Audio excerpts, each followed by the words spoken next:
Hey everyone, how's it going? My name is Gabriel Uriola. I'm an MS1, and I'm currently hosting the Four Patients podcast. So we have a lovely guest for our first intro episode. His name is Dr. Benjamin Horne.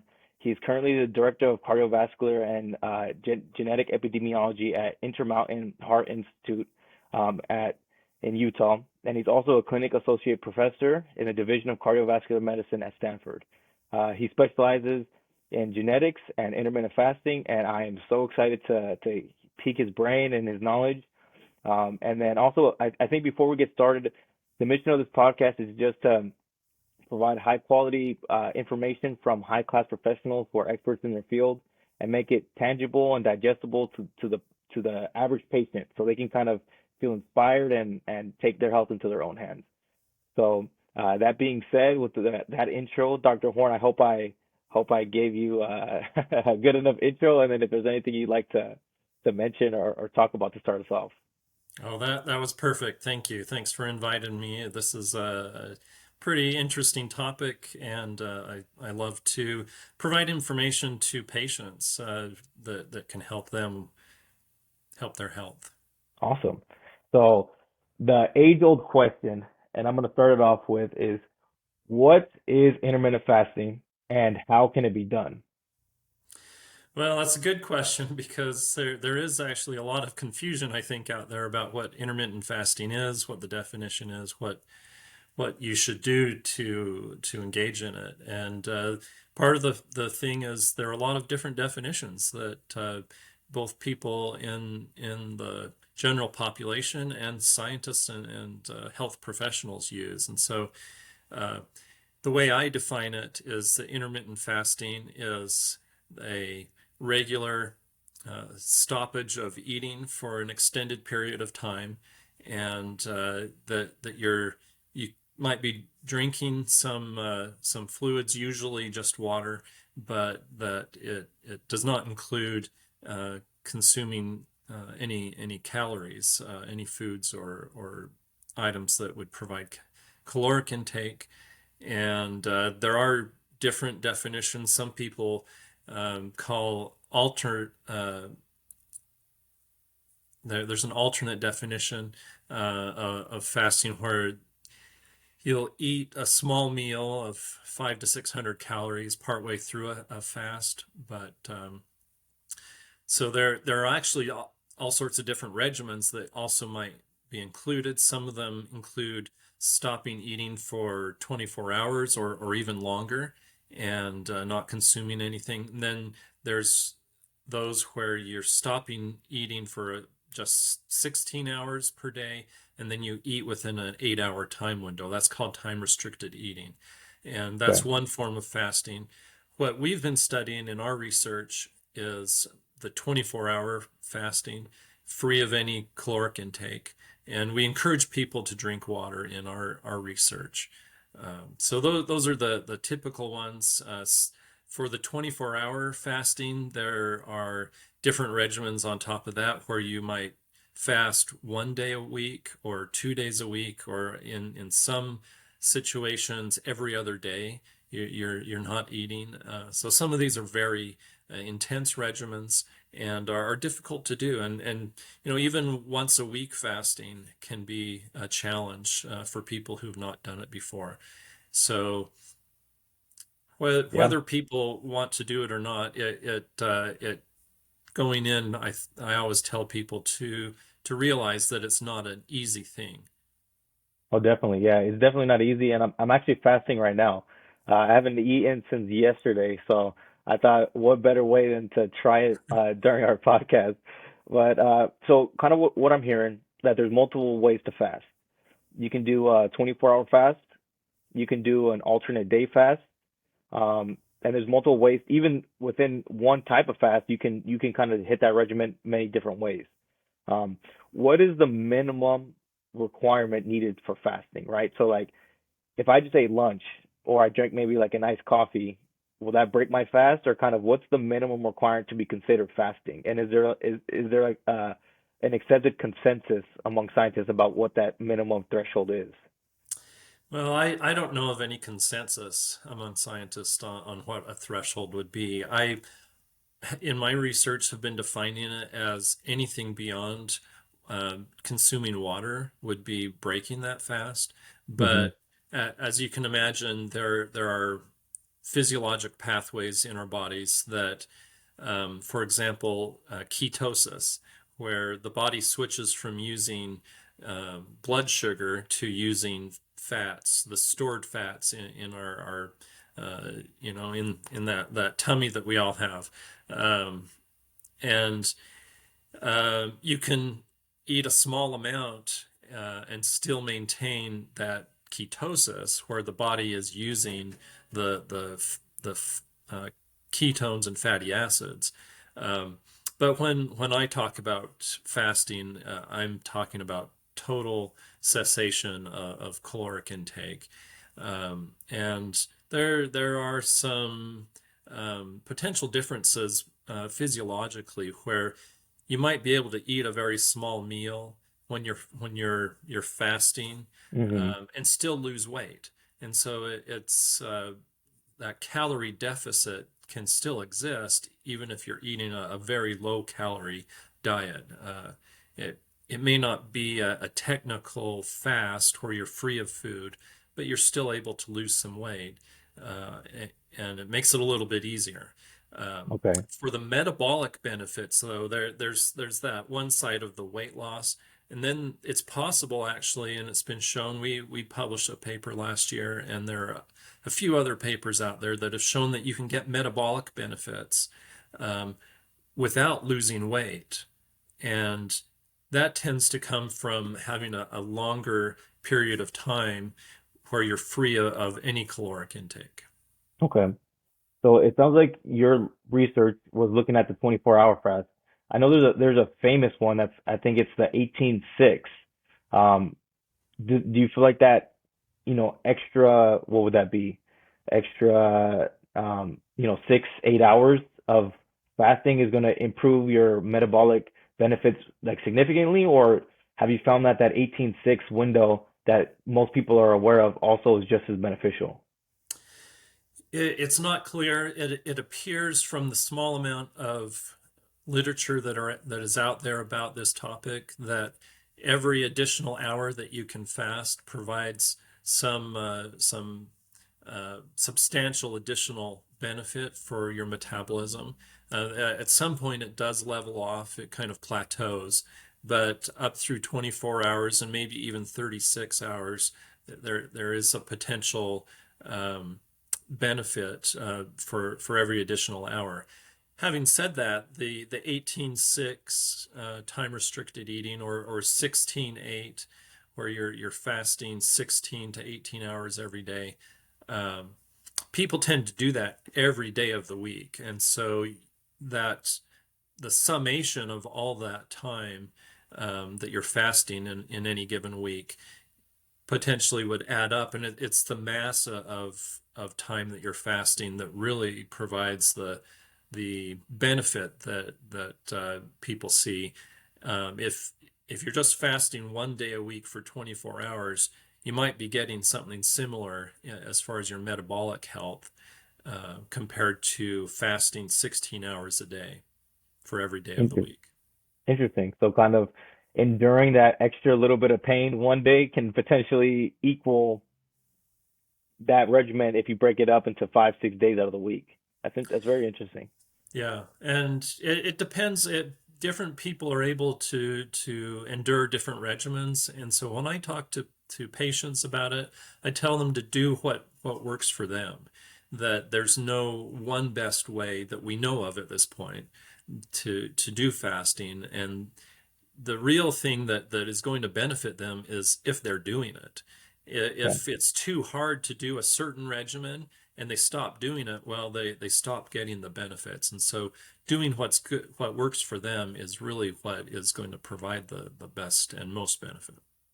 Yeah, that makes a lot of sense. You want something that somebody can adhere to and actually do long term instead of like, oh, this is too hard. I'm not going to do this anymore. Right, exactly. And that's the problem with standard weight loss diets, is that people stop doing them. They're difficult, you know. Everybody finds I you know raise my hand. finds it more difficult to reduce the amount of food that they eat. And so that's the same thing with fasting. If you're not doing something, then you're not getting any of the benefit. Yeah, that makes a lot of sense. So I was looking through a lot of your work. It was very awesome, very interesting, and I saw a few papers that you had written on some metabolic conditions. Some of those including diabetes, and then also including cardiovascular health.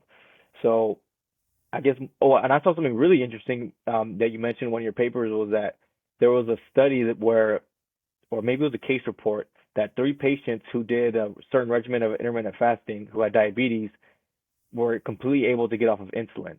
So I'm just kind of curious, and I know we have to be very careful with that because diabetes is very complicated, and um, this is mainly just for, educational purposes, but can you talk a little bit about the benefits of intermittent fasting for overall maybe health and metabolic health? Yes, so there was a case series that was published a few years ago where they had done some uh, intermittent fasting in each of those cases, and they said that they were able to improve their health enough. These are people with type 2 diabetes. They were able to improve their health enough that they were able to wean off of insulin. As you can Wow. imagine, that is a very unusual situation. I've seen nothing else in the literature about coming off of insulin like that with intermittent fasting. And so those patients were being very carefully monitored by their physician in the process of doing that. It was, uh, as you can imagine, an intense um, oversight that was going on as they were doing that. And uh, I don't know how they selected. There was no information in that paper about how they selected those individuals, and so there may have been special characteristics about those individuals that made it more plausible that they might be able to come off of insulin. In most cases, I would not recommend that, and anybody who would want to do something like that really needs to talk to their physician, their endocrinologist, their cardiologist, and find out, is this something that would make sense. Um, Having said that, there are some potential benefits for people with diabetes that are really potentially quite remarkable as far as their metabolism. And also for people who are pre-diabetic or who are just concerned about their metabolic health. One of the major impacts that we're observing in studies that are published is that intermittent fasting tends to improve your glucose and your insulin levels. So it brings both of those down. And it does so not only acutely while you're fasting, but it does so over time. It resets your basal level and brings those down to a place where potentially your your metabolic health is substantially improved. And the reason that it's really interesting for type 2 diabetes is that people who have that condition, there's one study in particular that showed that the hemoglobin A1C came down a similar amount when they were fasting compared to people who are on a healthy weight loss regimen. Wow. And so you can improve. And the other side of it, though, is that with diabetes, you're on medications, not just insulin, but others, where you have to be cautious about it. And you need to be monitored carefully, both monitoring yourself and having your health professional help monitor so that you can do it safely. And uh, that's something that has been generally overlooked in the intermittent fasting literature, is that the studies are done, they find all sorts of benefits that they claim, but they don't talk about safety. And with type 2 diabetes, you really have to be aware of the safety because um, for example, some of the medications, they're deliberately lowering your blood sugar. And so you can, adding fasting on top of that, you can become quite hypoglycemic, which can be very dangerous. It's not just you might feel unwell, it can be very dangerous if you are severely hypoglycemic. And so having those medications monitored and potentially stopping some or reducing the dose while you're fasting, and then bringing it back to normal levels when you start eating again is very important for your safety. Uh, Being dehydrated also can be a safety issue. And so people need to be hydrating while they're fasting, especially people with type 2 diabetes, chronic kidney disease, and so forth. I recommend people who have severe chronic kidney disease or renal failure that they should not be fasting in most cases, and they should talk to their physician if they want to do it. Yeah. And there are other chronic diseases that I think just for safety's sake, people should be careful. Interesting. So, Dr. Horn, I am still a rookie. So everything I'm saying is just for, absorbing information and to dig deeper with the experts. But yeah, from what you're saying is that I feel like currently the kind of message that's being put out there with intermittent fasting is like intermittent fasting is great, everybody do it. But what you're saying is that there's risk to this. And if you have chronic conditions, if you have diabetes, then it sounds like you need to maybe work with your provider and your physician to make sure that you're doing this in a safe way. Is that correct, what I'm hearing? Exactly. Okay. Yes. Yeah. There are some definite potential side effects that can cause harm if you're not careful. And you think about fasting, even for people who are healthy, if you fast for too many days, then your body goes into starvation mode. So there is some point for every individual, whether or not you have a chronic condition, where it can become a severe safety issue. And so, yeah, I think everyone should be considering, um, do I have any potential risks? Do I have a chronic disease or so forth? Do I have some health situation? And I need to bring my healthcare provider in to this loop with me so that I can be doing this safely. That makes a lot of sense. So at what point would you say a healthy individual, for example, like myself, right? I'm 26 years old. I'm in fairly healthy shape, except for when I'm stressed out during finals. What's the what's the max amount of days that you would recommend for a healthy individual where it starts being a risk for intermittent fasting? Because um, I'm I'm not sure if it was your paper or another paper that I saw, but they were talking about doing 3-day water fasts really helped improve cardiovascular health like astronomically. So like, is there a limit to how long you should be fasting, and when does that become a problem? Right. Well, and I think that's a very individual issue, and yeah, we haven't done in my group any 3-day water fast studies, so that wasn't my project. But for healthy individuals, it tends to be very safe to engage in intermittent fasting. The other side of that coin, though, is if you're generally healthy, you probably don't need to be doing all that much fasting to maintain that healthy status. So having a very intense fasting experience probably is not going to provide an apparently healthy person with a whole lot of benefits. Yeah, You need to have that glucose or insulin somewhat elevated in order to bring it down, right?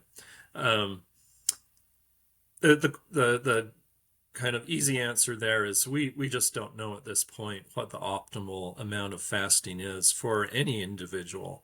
Um, what we tend to look at is what is feasible. Are people going to be adherent to this, and can they do it for a really longer duration, right? Because chronic diseases such as diabetes or coronary heart disease or so forth, they tend to develop over a period of decades.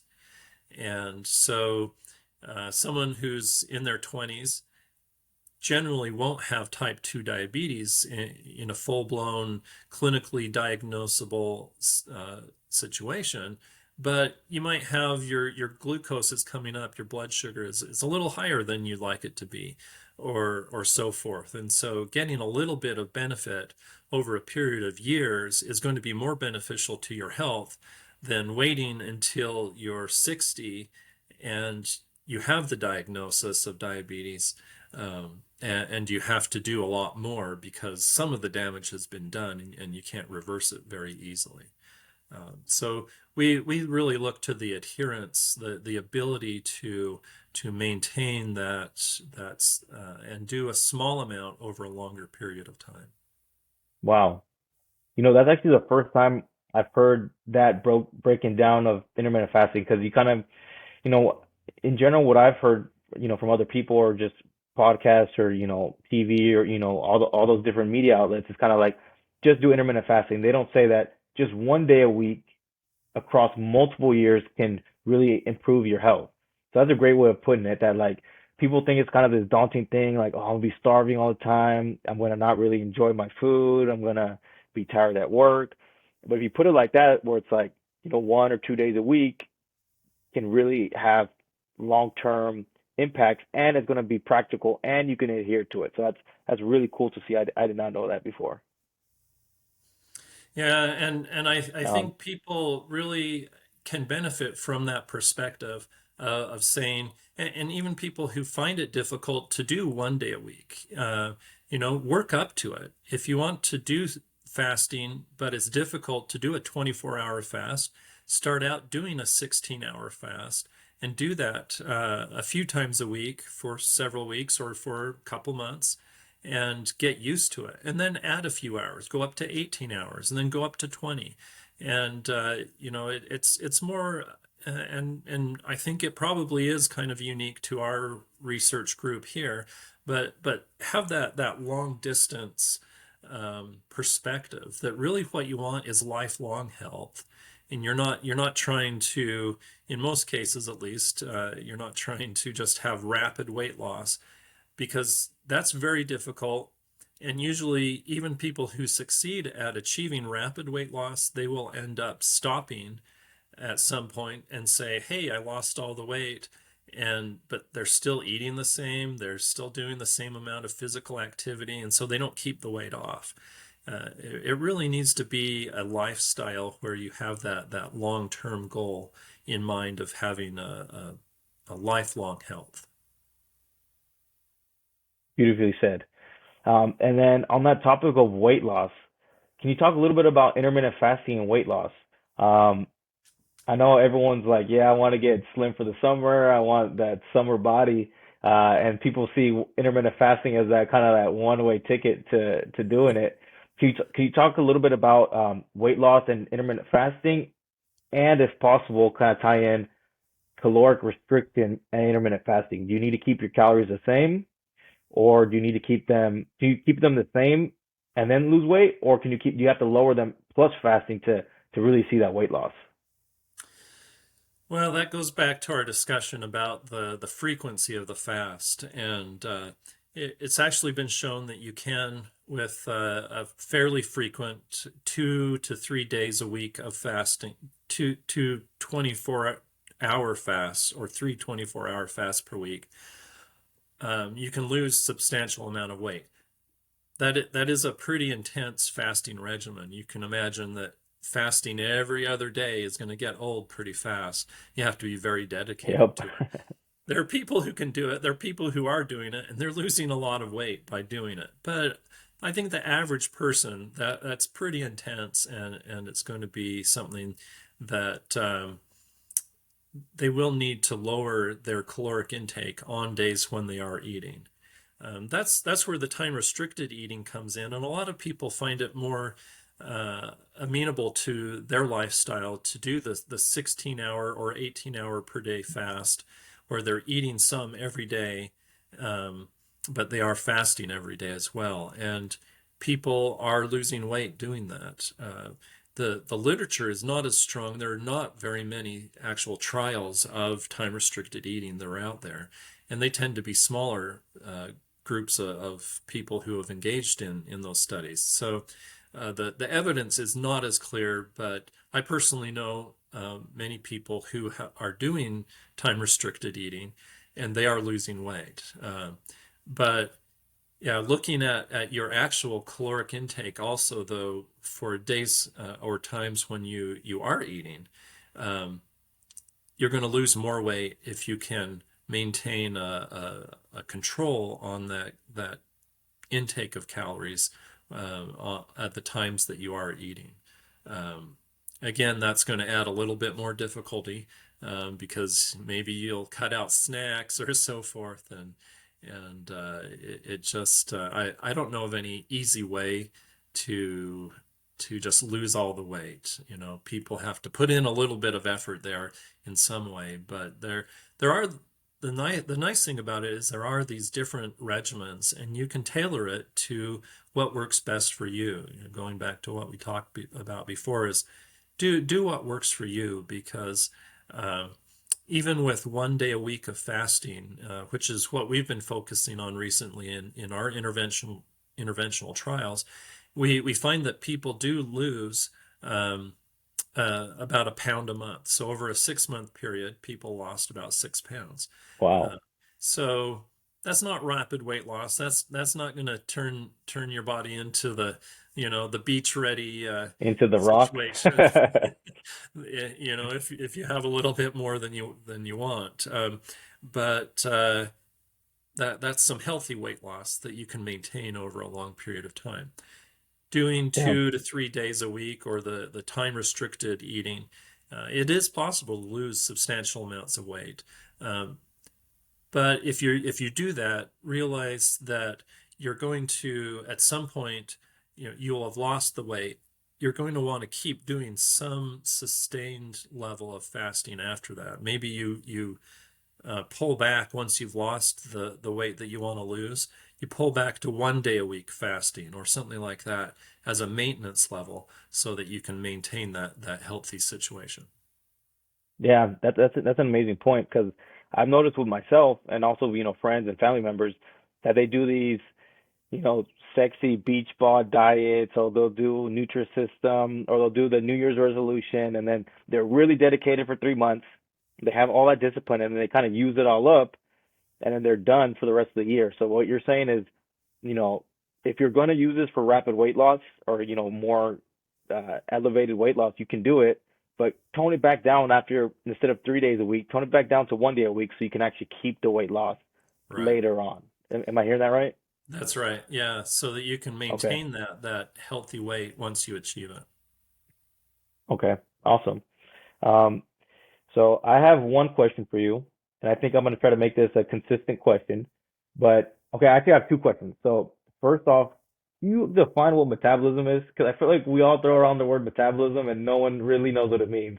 I think people just think metabolism means weight loss, right? But can you talk a little bit about metabolism? And the second one is, can you break down the mechanism of intermittent fasting metabolically as if you were speaking to elementary school kids?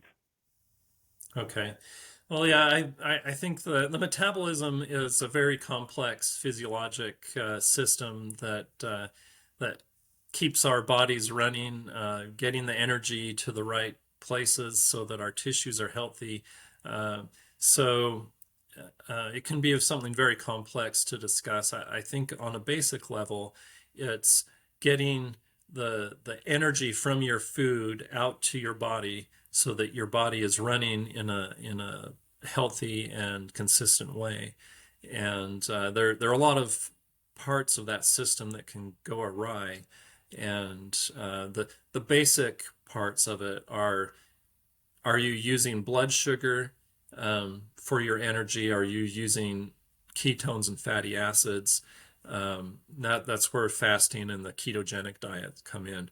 But when we have insulin resistance, then the usual process of using the blood sugar in our body to get the energy that we need is going sidewards. It's not working very well, and so um, we have many medications that try and tune that system up. But what we're finding is that not only caloric restriction, healthy weight loss diets, but also the intermittent fasting can help to tune that up so that we can have a more efficient and effective use of the energy, the food that we consume to derive the energy that we need. Okay. Yeah, that makes a lot of What was sense. the second half of that? So if you were to talk about the mechanism of intermittent fasting, kind of like what it does in your body, is it autophagy? That's a fancy word of saying clearing cellular trash, right? That's a fancy way of saying Right. Yep. autophagy. Um, Decreasing inflammation and cytokines, which are kind of, for those listening, molecules that signal for inflammation. If you were to break this down, intermittent fasting to a school of elementary kids, what does it do in your body? Well, that's a good question. There actually are many different pathways, and we're finding more as we go forward, where uh, intermittent fasting is essentially affecting the whole body. And what happens is it causes a stress response that your body is not getting the food that it needs, and so the body starts having this stress that um, makes all the different tissues change the way they behave. And so, as you mentioned, the autophagy, it's cleaning up the cellular debris, this kind of when you have all the food that you need, then the cells don't really look at, oh, is there something over here that we've kind of scooted the trash off to the side of the room, but we haven't actually taken care of it. That stress from not getting the food that you need as you're fasting makes the cells say, hey, we don't need all this over here. Let's look at what we can do to tune ourselves up. And it's been found that intermittent fasting can help improve the mitochondria in the cell also. So you get some dysfunctional mitochondria, which are helping with the use of energy within the cells. And it actually can help to get rid of damaged mitochondria and generate new, you get these shiny new mitochondria that are functioning optimally. And intermittent fasting also affects, as we've discussed a little bit, the source of energy. And so the body switches over, has this metabolic switch where it switches over from using blood sugar, which usually comes from food, to using fatty acids and ketones, which are usually stored. And that's that extra weight that we all carry, or that most of us do in the Western world.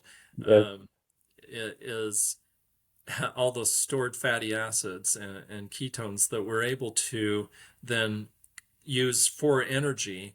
And it's to some extent the body on a more macro level, cleaning itself up and saying we don't need this stored anymore. Let's use that for the energy we need right now. Um, and there also are other pathways where, for example, we have good bacteria in our gut. And during fasting, it's been shown that the types of bacteria that we have in our gut change. So the food's not coming in, and it starts enhancing in our gut for bacteria that help to lose weight and to produce good proteins that our body needs, where some bacteria can be harmful to us. And if we're eating certain types of foods, like red meat, for example, it's been shown that there are different types of bacteria that grow more when you're eating red meat, but those tend to go away when you're fasting, and you get these other Wow. bacteria that are more beneficial for our health. Wow. Okay, so what I'm hearing right now so far is the intermittent fasting acts as a trash guy, cleaning up your room when you don't have any food in your system, so you're like, all right, now I need to start clearing out all this extra junk that I had finally. Um, Improving your gut microbiome. Can you talk a little bit also about inflammation and cardiovascular health, and how intermittent fasting can benefit those things? Certainly, yeah. And so there, with the inflammation, it's been shown that fasting will reduce inflammation. And with chronic diseases, almost every chronic disease involves chronic inflammation in whatever the organ or system is in the body that's having a problem. There's inflammation that's occurring, and it appears that the intermittent fasting is helping to reduce that.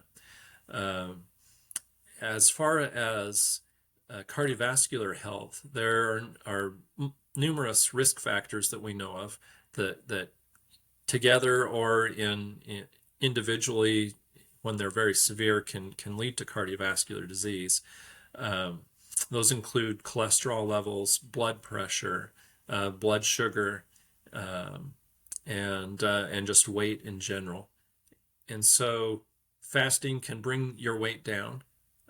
It can also, even if the weight doesn't change, it can bring your blood pressure down. It can improve your cholesterol by reducing your triglycerides. And it actually has been shown to increase your good cholesterol, the HDL cholesterol, when you engage in fasting over a longer period of time. And as far as LDL cholesterol, the bad cholesterol, there are multiple studies that have shown that fasting reduces that. There are some that have found that LDL cholesterol did not come down with fasting, and there's some dichotomy there. It appears to be more linked to the amount of weight that you lose, so that maybe there's the pathway where fasting doesn't directly reduce your LDL cholesterol, but it reduces your weight, which in turn is known already, but it reduces by having that weight loss, it reduces the LDL cholesterol. And so Wow.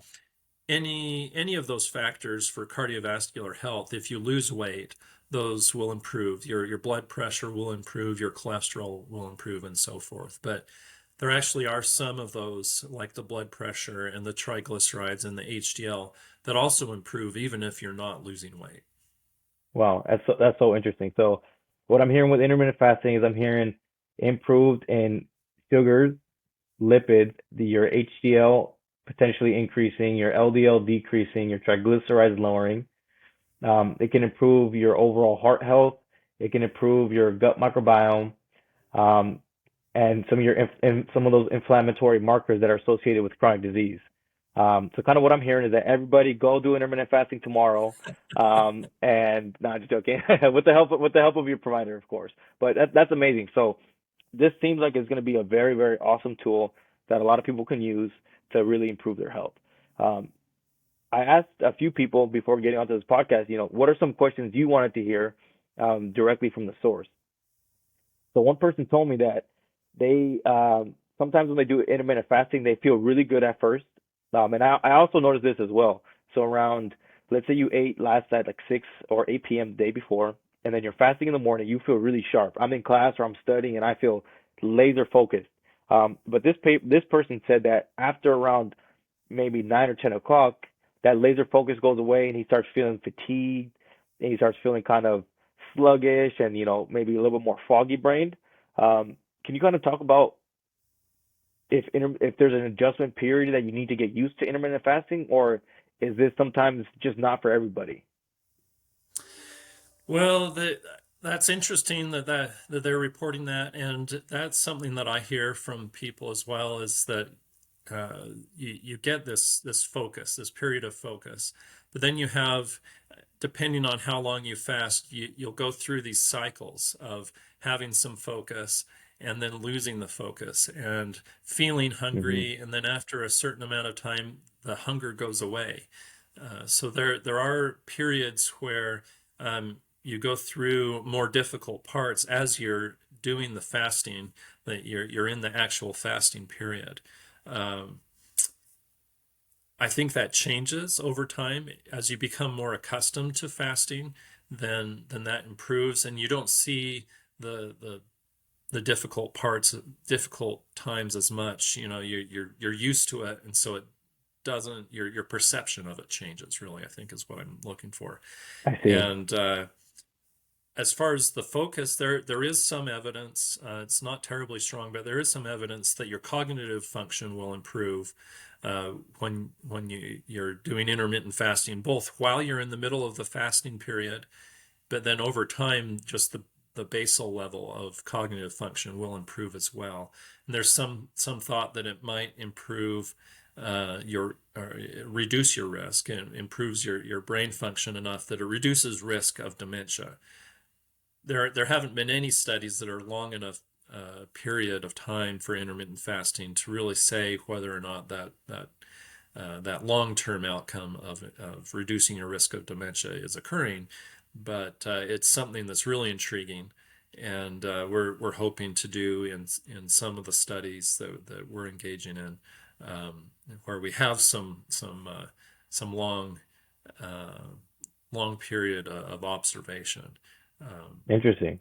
Would you say, okay, so to kind of summarize what you said is that there is kind of an adjustment period when you are doing intermittent fasting to get used to your body's not using certain, sources of energy. So would you compare that to kind of like working out, where like when you first work out, you feel very, very sore, and then once you kind of get on that routine, you're like, oh, this isn't that bad, or your workouts aren't that bad. It kind of just becomes habit. Would you compare it? Would you be able to compare it to kind of like to that? I would, yeah. There's some Okay. very good comparisons there with physical activity and with exercise and so forth, both aerobic and weightlifting. That you can um, you really feel it when you start doing it. You've not done it before, or you haven't done it for a long time, and then it becomes more of the custom. Your body is essentially expecting it to happen, and that's one of the things. Actually, going back to a question that we discussed earlier, is that over period of time, I think that the body kind of starts prepping itself, preparing itself so that it expects that you'll have a fasting period, and uh, that even the overnight fast from dinner to breakfast tends to be 12 to 14 hours for most people, especially if you're not eating snacks after dinner. And your body, that expectation that fasting is going to happen, I think you start receiving the benefits of it at an earlier time period. So instead of maybe having to get to 16 hours, you only have to get to 12 or maybe even to 8 before the body goes through that metabolic switch, for example, and you start Mm. using the fatty acids for energy. So you might be able to even receive some benefits during every overnight fast that you have. Um, but I think as far as actually doing the fasting, that if you work up to it, if it's difficult at first and you kind of get a brain fog or so forth, if you do a 24-hour fast, back off a little bit, do a 16-hour fast, and then work up over a period of weeks or months to 18, 20, and then 24 hours, so that your body becomes more used to it and you're able to do it physically, but also then your perception of it is different, and you're able to get through those somewhat challenging times of that. Yeah. All right, y'all. So you hear that? Don't give up. Give it a chance. You're gonna feel a little bit tired sometimes, but that's normal and that's okay. Um, so you were mentioning that metabolic switch, which I find very, very interesting. So from my understanding right now, your body has two pathways for energy, or apparently three, right? Creatine phosphate, but two main ones, which is glycolysis, which is the breakdown of sugars, glucose, um, and then ketosis, which is the breakdowns of ketone bodies, which are derived from fat. Correct? Right. Okay. Can you talk a little bit about the metabolic switch during intermittent fasting and kind of what's the benefit of, normal glycolysis that you get from food or ketosis that you get from fasting and fats, and what the benefits are one or the other? Well, I'm not terribly expert on the mechanistic aspects of that, but from what I understand, um, we we usually are using that glycolysis, our foods, um, regardless of what the content of the food is, the body will switch it into the form that it needs to use in glycolysis, and extract it as the sugars that we need to run the body using the glycolysis pathway. It's when the body's not getting food that it uses that metabolic switch to switch into using the fatty acids, the ketones, those components of fats, um, as the energy. Now, of course, um, fats have more energy per ounce or unit measure than sugars do.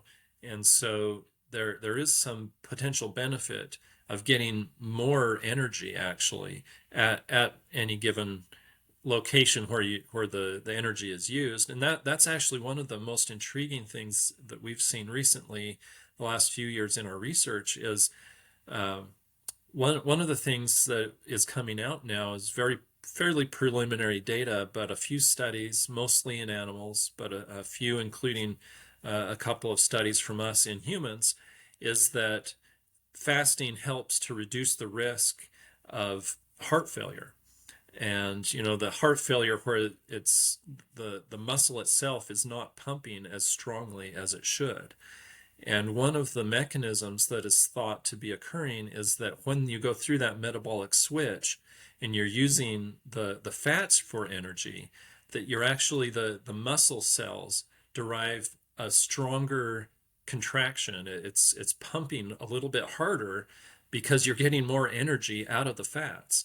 And so you're less likely to have that heart failure effect, that weakness of your heart, because you're getting more energy from the fat as the heart muscle is pumping. Wow, I did not know that. That is fascinating. Yeah, I didn't really know much about the metabolic switch, but that makes a lot of sense, right? Because fats inherently have more energy than carbs. So when you switch to that, your heart is able to kind of use that. Wow, that's so cool. It's fairly early on in the heart failure story, but there's some good evidence that the risk of heart failure is lower uh, for people who engage in fasting, and that's one of the possible mechanisms. Another one is natriuresis, where the body preferentially gets rid of salt, the chloride, sodium chloride, and so. Um, the the the sodium is excreted. The body being under that stress situation with fasting, it says get rid of this sodium out of the bloodstream, and it kind of improves your heart and the blood pressure, um, which will help to reduce your risk of heart failure if you have a lower blood pressure. Wow, Anyway, there are that a number of mechanisms wow. that are heart failure related. That is fascinating. And what I think what's cool about intermittent fasting in your work is that it seems to me that a lot of these details aren't completely fleshed out yet. So in the next, 10, 15, 20 years, there's going to be a lot of cool data and studies coming out really digging into all these things that you're talking about. So that's so cool. Yeah, it's really eye-opening. The number of body systems that seem to be affected by fasting, it's very high level. They're just the body as a whole is being substantially affected by intermittent fasting, and so uh, there are some really intriguing lines of research that we need to do, and it makes it for a field that's in the next, as you say, in the next 10 years, even the next 5 years, we'll be finding some pretty interesting information, I think. That's so cool. So Dr. Horn, just kind of end us off. Um, I kind of want to mention that the whole point of this podcast is to bring awesome guests like yourself here, kind of, relay this high quality information that's digestible and easy to understand, but also kind of give patients tools that they can use on their own. Because I feel like oftentimes patients feel helpless and they feel like, oh man, like my diabetes uncontrolled. I'm scared I'm going to get a heart attack. I can't lose weight. And to kind of give them tools that they can do on their own and really feel good about themselves. They're like, wow, I can do one day a week fasting. And this is helping me lose weight. This is improving my metabolic profile. So that's kind of the goal. And hopefully a lot of people learn some of those tools that they can use today. To kind of conclude us off for the episode, who should do intermittent fasting and who should not do intermittent fasting? And then also, Dr. Horn mentioned this as well. Always, always, always consult with your provider. Number one. But given that preface, who should do it? Who shouldn't do it? Well, I think it's something that's available to all of us. As humans, the benefits that we can derive from intermittent fasting are encoded in our DNA. And so everybody in the world has access to it. and it's free. You don't have to pay anything to access it. And so, as far as maybe That's the a pain. health equity type of situation, everybody has access to it. And so that's something that's really nice about it, is we can all derive some benefit if we're willing to do the things that are necessary to obtain it. But I think we all can get some benefit. And so I would say that in the end, I think we'll find that everybody should be doing some level of intermittent fasting to help protect their health. What that looks like for individuals based on what their health is today, I think is different for people who are uh, healthy and just appear to have great health right now. I think it's different than people who have developed some kind of sickness. But uh, as we work through that, I think we're going to find that it can help everyone. Whether everyone needs to be doing it or should be doing it, that's a different situation where it's more of an individual choice as, will I take that pathway? There are other pathways that you can use to achieve health, but I think it's one that's available to each of us. And so that's one of the things that makes it really nice, is that we can all access it. Beautifully said. And I completely agree. So I think that's a great way to close us out. Dr. Horne, thank you for coming on the show, and I appreciate it being our first guest. Very excited, and thank you so much. I'm Yeah, gonna end it thanks off for here. inviting me. Um,